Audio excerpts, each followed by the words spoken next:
So what if I told you it's possible to go from failing your A-level exams from one year to going to all A's or even A stars the next year? So in this video, I'll go over the exact things that I did to go from a D to an A in A-level biology. So these are things you can also do if you're struggling with your A-level exams or even GCSEs. And this might be the video that saves your A-levels. So on results day in 2018, like anyone else applying to university, I opened up the UCAS website and I saw that I didn't get into university. I applied for neuroscience at Nottingham, and obviously I was a bit annoyed and I was really pissed off that I didn't get in. It just made the walk to school even worse, because when you're going to school, you messed up, you flopped your A levels. So as I went into school and I got handed my envelope with my results, I took them out and I failed. There was a big fat D next to A-level biology. So for those of you who don't know me, I'm Sid. I'm a second year medical student. So during A-levels, I didn't know how to study. I didn't know what effective studying was. And the thing is, GCSEs were so easy compared to A-levels. So I thought if I applied the same work ethic to my A-levels, I would probably end up passing. But of course, that was a big lie.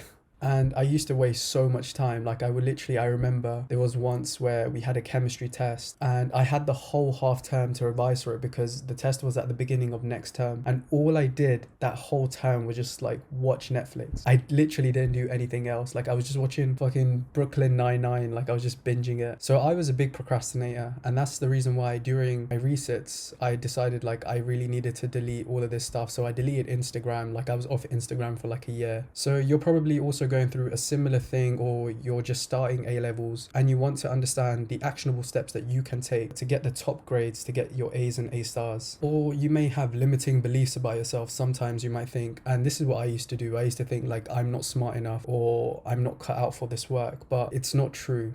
That's just a fixed mindset and you need to navigate into a growth mindset, but it does take time. But that's not what this video is about. It's not about growth or fixed mindsets.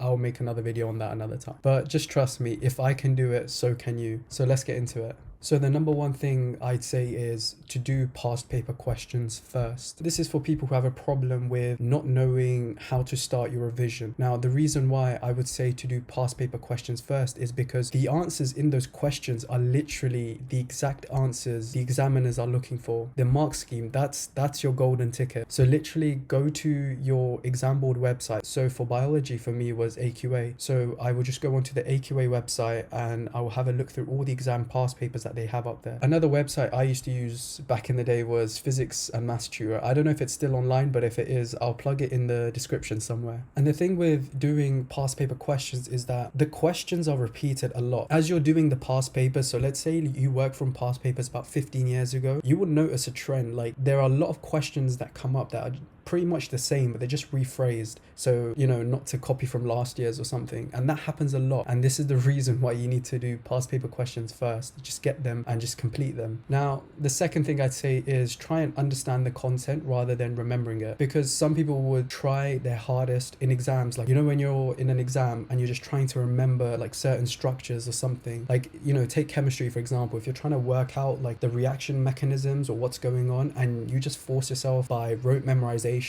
trying to remember the whole processes, it's not going to work. Literally try and understand, because when you understand, then you don't have to remember. Then it's just, oh, okay, I know exactly what's going on, right? So it's easier to recall. And yeah, you can obviously make flashcards, but don't make flashcards thinking they're going to work. I'm just going to literally remember every single thing this flashcard says, because the flashcard is just a tool. It's just there to help you remember what you understand. It's not there to help you remember what you don't understand or what's difficult for you. So just make sure, and absolutely make sure, if there's something you come across in a textbook and you don't understand it, do your own research or ask your teachers.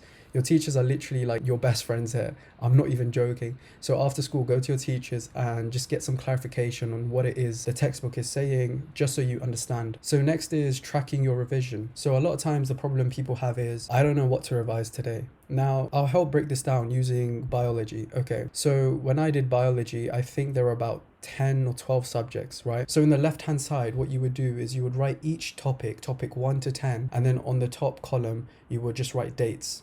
Right? I use a color coding system to track my revision, and this helps create a timetable, but it's not a normal timetable. It's a timetable based on how you're learning. right? It's dynamic, it keeps changing. So let's say, for example, I did topic 1 today and I did really, really bad. So that would be a red.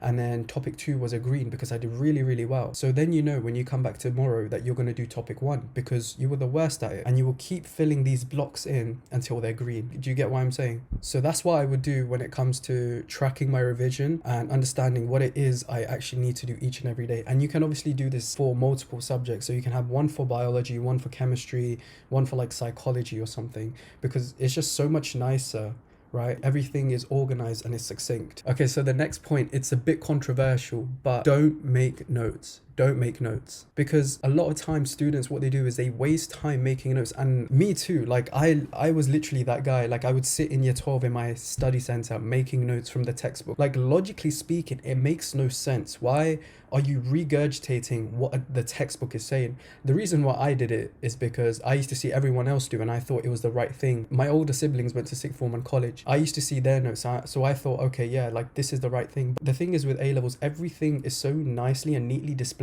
already in the textbooks. Like you don't need to make your own notes. Now what I would suggest is just make flashcards instead. If you understand what's going on and you understand what is being said in the book, then just make a flashcard. My issue with notes is like, okay, so if you're going to make notes, right, the whole purpose of making notes is you're going to read them. But if you're reading them to study for an exam, that's not effective. That information is not going to stick in your mind, right? Better technique I would suggest is if you read a passage in a textbook, right, to make sure you fully understand it, take a whiteboard and just try and write everything out. See if you remember it, right? And that's only if you understand it. If you don't understand it, then obviously go into a lot more detail, do your own research and try your best to understand it. Ask help if you need to. Now there's a few different apps you can use for flashcards. I think some of the most popular ones are like Quizlet and Anki. I used to use Anki when I was doing my A-levels, but now I think there's a better app and I use Study Smarter. I think it's the best app out there. It looks nice, it's easy to use, and it integrates well with like the laptop and the iPad and stuff. Anyway, that's pretty much everything I wanted to cover in this video. So make sure to do the past paper questions first.